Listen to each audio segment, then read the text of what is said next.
Friends, मैंने आपको home tab पढ़ा दिया, शॉर्ट टैब पढ़ा दिया। अब मैं जा रहा हूँ पेज लेआउट टैब पर, जो माइक्रोसॉफ्ट वर्ड का है।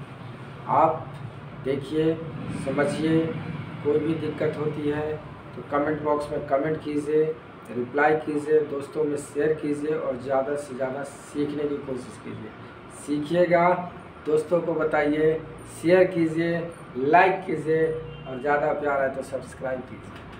तो चलते हैं अपने मॉनिटर की ओर। अब फ्रेंड्स, हम लोग पेज लेआउट पर आते हैं। पेज लेआउट में ये थीम है, तो थीम का देखिए, यहाँ थीम पर क्लिक कर रहे हैं तो देखिए फ़ॉन्ट का जो कैटेगरी है, लिखने का स्टाइल, वो चेंज हो रहा है। अदरवाइज़ आप सोच रहे हो कि कलर क्यों नहीं चेंज हो रहा है, तो कलर यहाँ पे फ्रेंड्स नहीं है इसके ऊपर। अगर कलर इस पर दे दिया जाता है, जैसे पेज का कलर ऐसे चेंज कर दिया जाता है और फिर आप थीम को अप्लाई करेंगे तो हमारा टेक्स्ट का कंटेंट्स होगा, लेकिन उसका नहीं। ये ज़्यादा से ये जो थीम दिया गया है, ये थीम किसके लिए वो जान लीजिए। ये थीम दिया गया है चार्ट के ऊपर। जब हम लोग चार्ट बनाए थे ना, उस समय जो हम लोग थीम लगाएंगे, जैसे देख लीजिए, एक सिंपल सा डेमो मैं दिखा रहा हूँ। चार्ट ले लिया, चार्ट को इंसर्ट कर दिया। अब देखिए हमारा चार्ट आ गया। मैं इस पेज को बंद कर रहा हूँ। अब देखिए थीम को अप्लाई करेंगे तो देखिए थीम कितना ईजिली काम करता है। देखिए अब कलर चेंज हो रहा है, देख रहे होंगे कि चार्ट का कलर चेंज हो रहा होगा, कंटेंट्स का भी कलर चेंज होगा। तो इसी के लिए थीम का यूज़ किया जाता है। जब various of the colour are displaying on the screen, that time you are using the theme. अगर आपको कई तरीके का कलर दिख रहा है, कोई डिज़ाइन दिख रहा है चार्ट के ऊपर, तो then after we are using the theme command. उसके बाद आते हैं पेज का सेटअप। पेज का सबसे बहुत ज़्यादा इंपॉर्टेंस होता है कि पेज की सेटअप कैसे करना। मतलब ये कि ये जो ऊपर की भाग है, ऊपर वाले को हम लोग कहते हैं टॉप, नीचे वाले को कहते हैं बॉटम, और लेफ़्ट साइड को कहते हैं लेफ़्ट अलाइनमेंट, और राइट साइड को कहते हैं राइट मार्जिंग। तो left margin, right margin, top margin and bottom margin. तो ये मार्जिंग हम लोग यहाँ से देखते हैं, जो बाय डिफ़ॉल्ट सिस्टम के द्वारा दिया गया है। और ये कस्टम मार्जिंग है जो आप सेट करेंगे कि टॉप से आपको कितनी मार्जिंग देना है। 1 मीन इंच देना है या हाफ इंच देना, 0.5 देना है, या कितने सेंटीमीटर देना है, एज विश। फिर साथ में यहाँ पेपर का साइज़ हमको A4 साइज़ में लिख रहे हैं कि आप लेटर में करें, क्योंकि जो प्रिंटर में पेज लगा हुआ है उसी हिसाब से आप यहाँ पेज को सेलेक्ट करना है। अगर लेटर लगा तो लेटर लगाइए, A4 लगा तो A4 लगाइए, उस हिसाब से आप सेलेक्ट कर लेंगे पेपर को। यहाँ से मार्जिंग देख लेना है। और ये लेआउट है जिसमें इसमें ऑड इवन पेज लेना है, तो ऑड इवन पेज का मैं आगे से बता रहा हूँ, ठीक है। लेकिन ये इसका मार्जिंग का क्राइटेरिया है जो आपको रखना है। और ऐसे आप नैरो यहाँ से लेते हैं, नैरो देखिए यहाँ नैरो है। नैरो में क्या होता है, सारे इक्वल होते हैं। तो फ्रेंड्स, ये चीज़ डिसाइड करते हैं कब, जब हमारा ये मार्जिंग का जो क्राइटेरिया, अगर हमको कहीं पंच करना है या फाइलिंग करनी है तो उस केस में हम लोग लेफ़्ट साइड की मार्जिंग 1 इंच रख सकते हैं। उसका आते हैं ओरिएंटेशन में। ओरिएंटेशन में मैं आपको छोटा करके दिखा रहा हूँ कि ये अभी पेज मेरा देखिए कैसे दिख रहा है, प्रोटेट मोड में दिख रहा है, ठीक है। अभी जो मेरा पेज है वो देखिए कैसे पतला सा दिख रहा है, लंबा सा, ठीक है। अब इसको ओरिएंटेशन को चेंज करते हैं, लैंडस्केप। देखिए मेरा पेज जो है वाइड हो गया, ठीक है। ये मेरा पेज अब ऐसा दिख रहा है, देखिए।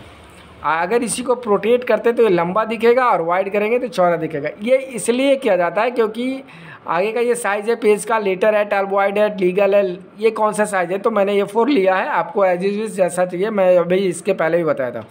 अब ये देखिए फ्रेंड्स, ये जो दिया हुआ है बच्चे, ये जो दिया हुआ है आपको डिवाइड, अगर 2 भाग में लिख रहे हैं तो कभी आप एग्जाम वगैरह देते होंगे कहीं पर भी तो देखते होंगे, या स्कूल लाइफ में कभी दिया होगा तो कॉलम में बांटा हुआ रहता है। जैसे मैंने 2 कॉलम डाल दिया, तो ये देखिए मेरा पेज जो है 2 कॉलम में बटा हुआ है।